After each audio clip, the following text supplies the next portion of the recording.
So hello Haziq once again a very good morning to you. Welcome to our history class जिसमें हम लोग पढ़ रहे हैं tribes nomads and settled communities और आज है इसका पार्ट 2। तो फर्स्ट पार्ट में हम लोगों ने काफ़ी इंटरेस्टिंग ट्राइब्स के बारे में जाना, वो कहाँ पर रहते हैं इसके बारे में जाना। आज ट्राइब्स और नोमैड्स को हम लोग जानेंगे और अच्छे तरीके से कि वो किस तरीके से अपना गुजारा करते थे, किस तरीके से उनका मूवमेंट होता था और किस तरीके से उनके परिवार में ये जीवन यापन होता था। ठीक है, क्या क्या वो ग्रो करते थे, किस चीज़ की बार्गेनिंग करते थे, किस चीज़ का वो लोग लेन देन करते थे और उनकी लाइफ चलती थी, ये चीज़ें आज हम लोग देखेंगे। तो आज आते हैं फटाफट से अपने NCERT पर और चीज़ों को शुरू करते हैं।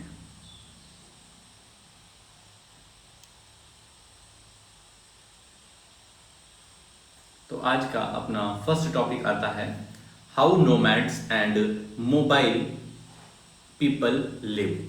देखो, नोमैड्स मतलब क्या होते हैं? जो लोग घूमते रहते हैं, जो लोग एक स्थान पर ठहर नहीं जाते हैं, वो इधर से उधर उधर से इधर टहलते रहते हैं। और मोबाइल मतलब भी यही होता है, मोबाइल मीन्स मूवमेंट। ठीक है, तो जो पर्सन मूवमेंट करते रहते थे, जो नोमैड्स रहते थे, वो किस तरीके से रहते थे, किस तरीके से वो लिव करते थे, जीवन यापन करते थे, ये देखना है। Nomadic pastoralists moved over long distances with their animals. वो अपने एनिमल्स के साथ, भाई साहब ध्यान रखना, एनिमल्स के साथ वो मूवमेंट करते थे। मतलब वो तो चलते ही थे, साथ में अपने जो जानवर थे उनको भी लेकर के चलते थे। They lived on milk and other pastoral products.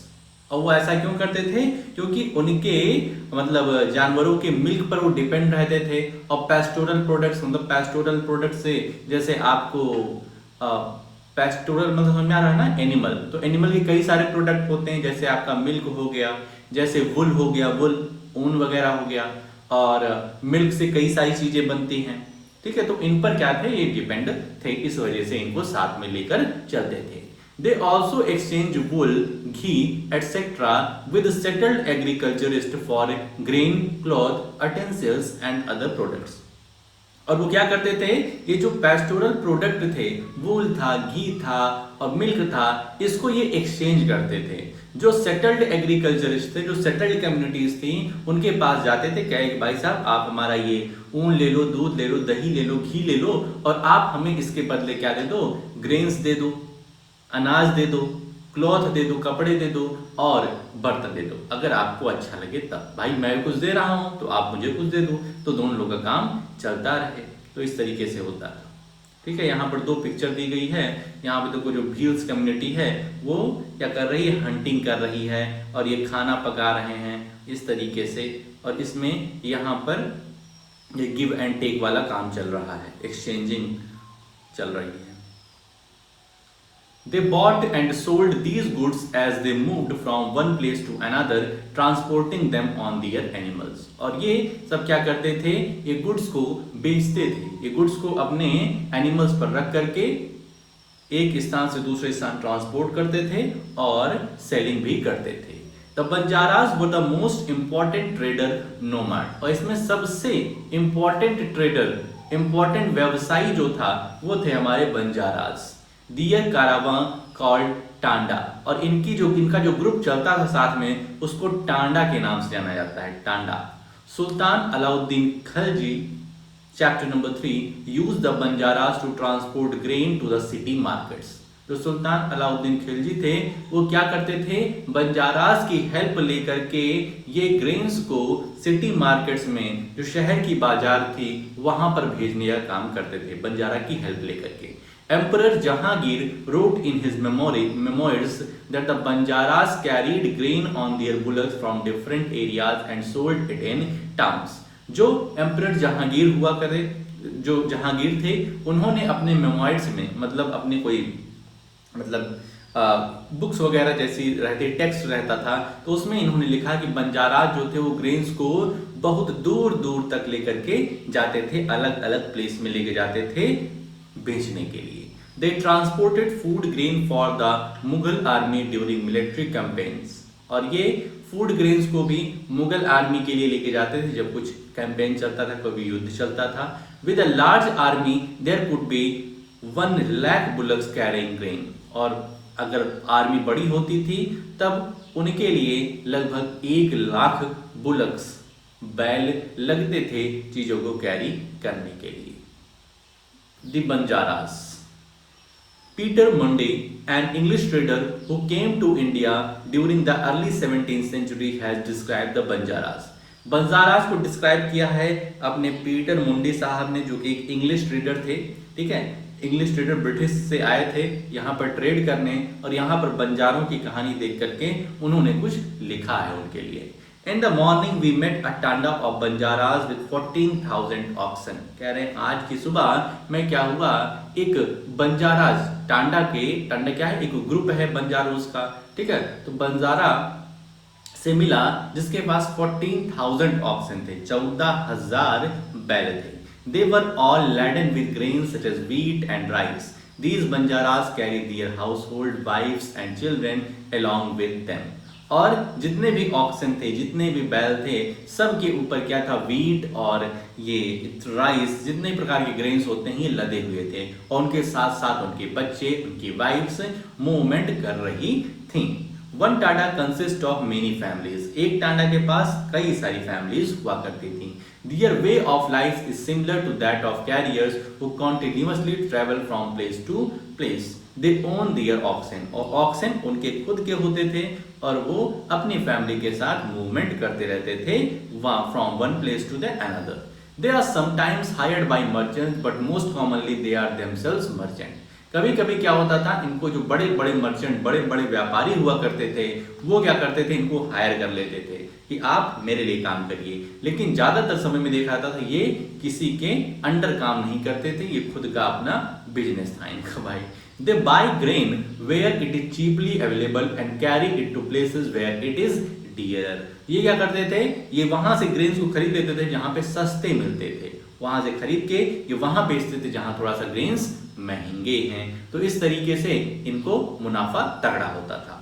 From there, they again reload their oxen with anything that can be profitably sold in other places. और जहां पे इन्होंने बेचा है वहां से फिर जो चीज इनको प्रॉफिटेबल लगता था उसको खरीद लेते थे और दूसरे स्थान पर बेचते थे।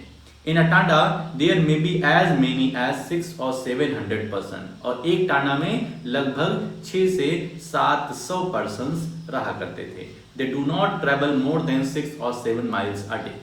ये ज्यादा नहीं चलते थे, एक दिन में ज्यादा 6 से 7 माइल्स चलते थे। That too in the cool weather, और कूल वेदर में भी, ठंडी में भी यही इनका रूटीन हुआ करता था। After unloading their oxen, they turned them free to graze as there is enough land here and no one there to forbid them. और ये सब काम करने के बाद, चलने फिरने के बाद, ये अपने जो ऑक्सन थे उनको फ्री छोड़ देते थे कि जाओ बैलो तुम चलो, तुम क्या करो, घास को खाओ, यहाँ पर कोई किसी को रोकने टोकने वाला नहीं है। ठीक है, तो फॉरवर्ड उनको रोकने वाला कोई नहीं है, तो वो आराम से जाकर के चलते थे, अपना ग्रास वगैरह खाते थे भाई। Many pastoral tribe, pastoral tribe मतलब जो अपने साथ ये एनिमल्स को लेकर के चलते थे। तो many pastoral tribes reared and sold animals such as cattle and horses to the prosperous people. कुछ ट्राइब्स ऐसे थी जो अपने जानवरों को बेचती भी थी, जैसे कैटल्स हुए, जो दुधारू पशु हुए जिससे दूध मिलता है, और हॉर्सेस को प्रॉस्पेरस पीपल, जो थोड़ा सा धनाढ्य लोग थे, जिनके पास पैसा रुपया ज्यादा था, उनको बेचते थे। Different caste of petty peddlers also travelled from village to village. और कुछ पेटी पेडलर्स थे जो मतलब पैदल चला करते थे, ये विलेज टू विलेज घूम करके ये अपना सेलिंग करते थे। They made and sold wares such as ropes, reeds, straw matting and coarse sack. जो छोटी मोटी चीजें होती हैं, रोज के सामान की चीजें, तो ये लोग टहल टहल करके बेचते थे। Sometimes mendicants acted as wandering merchants. There were caste of entertainers who performed in different towns and villages for their livelihood. कुछ ट्राइब्स ऐसे भी थी जो कि घूम घूम करके सर्कस दिखाया करती थी, कोई नाटक दिखाया करती थी अपने लाइवलीहुड के लिए। ठीक है, अब अगला टॉपिक आता है जो कि सेकंड टॉपिक और लास्ट टॉपिक है आज का, फिर आगे कल देखा जाएगा। Changing society, new caste and hierarchies. कह रहे हैं कि किस तरीके से अब सोसाइटी चेंज हो रही है। ठीक है, अब ये जो ट्राइब्स वगैरह हैं ये कम दिखने को मिल रही हैं। As the economy and the needs of society grew, people with new skills were required. कह रहे हैं जैसे जैसे इकोनॉमी बढ़ रही है, सोसाइटी में अब स्किलफुल लोगों की जरूरत पड़ रही है। स्मॉलर कास्ट और jatis emerged within varnas. For example, new caste appeared amongst the Brahmans. कह रहे हैं ब्राह्मण्स में नई कास्ट अपीयर होने लग गई। On the other hand, many tribes and social groups were taken into caste based society and given the status of jatis. और जितने भी लोग हैं सबको क्या किया जाने लगा, कास्ट बेस्ड सोसाइटी में रखा जाने लगा और उनकी जातियां तय की गई कि वो किस वर्ण में आएंगे। जैसा कल तुम्हें बताया था कि 4 वर्ण हैं, ब्राह्मण, क्षत्रिय, वैश्य, शूद्र। ठीक है, specialised artisans, smiths, carpenters and masons were also recognised at separate jatis by the Brahmanas. Special artisans जैसे स्मिथ हुए, ठीक है, कारपेंटर्स हुए, मैसन्स मतलब मिस्त्री जो घर बनाते हैं, ठीक है, इन सबको सेपरेट जाति में रखा जाने लगा ब्राह्मण्स के अनुसार। जातीज rather than वर्ण became the basis for organizing society। ठीक है, तो वर्ण की जगह जातियों का इस्तेमाल करा जाने लगा। वर्ण तो हमारे चार ही थे, जाति हमारी बहुत सारी हो गई भाई साहब। ठीक है, तो जाति के आधार पर सोसाइटी को ऑर्गेनाइज किया जाने लगा। डेलिबरेशन ऑन जाति। ठीक है, अब जाति में थोड़ा सा देखते हैं जाति क्या क्या चीजें हैं।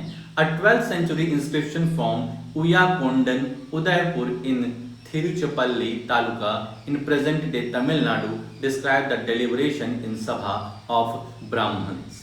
ठीक है, तमिलनाडु में ये कहानी हुई, जो कहानी सुनाने जा रहे हैं अब। They deliberated on the status of a group known as Rathkaras, literally chariot makers। ठीक है, तो इन्होंने किस बेसिस पर डेलिबरेट किया, किस बेसिस पर डिस्क्राइब किया, तो रथकाराज क्या हैं, जो चैरियोट मेकर्स हैं, जो रथ को बनाने वाले हैं, उन पर इन्होंने अपनी ये जाति का जो एक्सप्लेनेशन है वो स्टार्ट किया। They laid down their occupations which were to include architecture, building coaches and chariots, erecting gateways for temples with image in them, preparing wooden equipment used to perform sacrifices, building mandapas, making jewel for the king। ठीक है, तो इसमें उन्होंने बताया कि ये जो रथ काराज हैं, जो चैरियोट मेकर्स हैं, इनके क्या क्या काम हैं। तो इनके काम क्या हो जाएंगे, जैसे आर्किटेक्चर, बिल्डिंग कोचेस, चैरियोट्स को बनाना, रथ को बनाना, और वुड को प्रिपेयर करना जहां सैक्रिफाइसेस वगैरह दी जाती हैं, मंडप को बनाना, ठीक है, ज्वेल को जो हीरे जवाहरात होते हैं, थोड़ा सा हीरे माला वगैरह किंग के लिए बनाना। तो ये चैरियोट मेकर्स का काम रहेगा। एवं द क्षत्रियास, क्षत्रिय में देखा जाए तो new Rajput clans become powerful by the 11th and 12th centuries। They belong to different lineages such as Hunas, Chandelas, Chalukyas and other. मतलब क्षत्रिय में भी कई सारी जातियां देखने को मिल रही हैं। कह रहे हैं कुछ ह्यूनास से हैं, कुछ चंडेलाज से, चालुक्याज। देखो क्षत्रिय तुम्हारा वर्ण है, जैसे ब्राह्मण एक वर्ण है, वैसे क्षत्रिय भी एक वर्ण है, लेकिन क्षत्रिय के अंदर कई सारी ये क्या है, जातियां हैं, जैसे ह्यूनाज हो गया, चंडेलाज, चालुक्याज और others. Some of these too had been tribes earlier. और ये सब पहले के ट्राइब्स हुआ करते थे, और अब ये क्या हो रही है, ये जातियों में कन्वर्ट हो जा रही हैं और क्षत्रिय के अंडर आ रही हैं। Many of these claims came to be regarded as Rajput. और कई सारे इसमें जो ट्राइब्स हैं वो क्या अब राजपूत रिगार्ड किए जा रहे हैं कि ये राजपूत कम्युनिटी के हैं।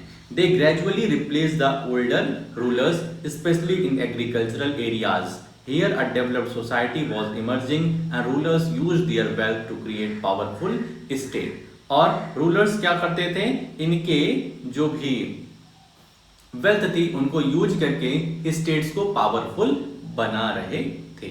ठीक है, तो इस तरीके से जातियों का डिस्क्रिप्शन हुआ है। The rise of Rajput clans to the position of rulers set an example for the tribal people to follow. Gradually, with the support of the Brahmins, many tribes became a part of the caste system. ठीक है, ध्यान रखना, ब्राह्मण सूत्रधार है। ब्राह्मण मतलब ब्राह्मण से पूछ करके ही सारी चीजें हुआ करती थी पहले। ठीक है, तो ब्राह्मण की हेल्प से बहुत सारे ट्राइब्स क्या हुए, कास्ट सिस्टम में ढले, एक सोशल ऑर्डर बना। But only the leading tribal families could join the ruling class. लेकिन ऐसी ट्राइबल फैमिली जो लीड करती थी वही रूलर क्लास में आई। ऐसा नहीं कि सबकी सबको रूलर बना दिया गया, नहीं, जो लीड करती थी, जो उस जैसे कारावां था, जो उनका ग्रुप था, उसमें जो लीडर था उसी को रूलर जातियों में भेजा गया। A large majority joined the lower jatis of caste society. उसमें से ज्यादा लोगों ने लोअर जाति को ज्वाइन किया। On the other hand many dominant tribes of Punjab, Sindh and the North West Frontier had adopted Islam quite early. और इसमें से जो डोमिनेंट ट्राइब्स थी पंजाब की, सिंध की और नॉर्थ वेस्ट फ्रंटियर की, इन्होंने इस्लाम को ज्वाइन किया। They continue to reject the caste system, और ये कास्ट सिस्टम को नहीं मान रहे थे पंजाब, सिंध और नॉर्थ वेस्ट फ्रंटियर के लोग। The unequal social order prescribed by orthodox Hinduism was not widely accepted in these areas. तो ये जो अनइक्वल सोशल ऑर्डर था कि भाई साहब अपर कास्ट लोअर कास्ट, अपर जाति लोअर जाति, तो ये चीजें यहाँ के लोग पंजाब, सिंध और नॉर्थ वेस्ट फ्रंटियर के लोग नहीं मान रहे थे, इसके विरोध में थे। The emergence of states is closely related to social change amongst tribal people. ठीक है, और फिर जो स्टेट्स बनने लगे अलग अलग जातियों के आधार पर, तो उससे ट्राइबल पीपल की लाइफ में काफी चेंज देखने को मिले। Two example of this important part of our history are described below. और इसके आधार पर two important parts, two examples यहाँ नीचे दिया गया है, जिसको हम लोग अपने थर्ड और लास्ट क्लास में इस चैप्टर का देखेंगे। ठीक है, यहाँ पर देखो एक वुमेन है, अ गोंड वुमेन। देखो इनका पहनावा किस तरीके से है, एक ज्वेलरी इन्होंने पहनी है लंबी सी, नाक में बांधा हुआ है, बाल बिखरे बिखरे हैं। ठीक है, तो इस तरीके के लोग रहते थे। यहाँ पर एक टॉपिक यहाँ पे छोटा सा हमने छोड़ा हुआ है, ये वाला नोमैड्स एंड इनहेरेंट ग्रुप्स, जरा इसको रीड कर लेना भाई। ठीक है, तो आई होप सो जो आज समझाया हूँ तुम्हें, पढ़ाया हूँ तुम्हें समझ में आ गया होगा। एक बार रीडिंग जरूर मार लेना कि क्या चीजें पढ़ाया हूँ अपने बुक से। कहीं कोई दिक्कत होगी तो उसको अंडरलाइन करके शाम को पूछ लेना। तो आज के लिए अपने इस वीडियो में हम लोग इतना ही रखते हैं, मिलते हैं नेक्स्ट वीडियो।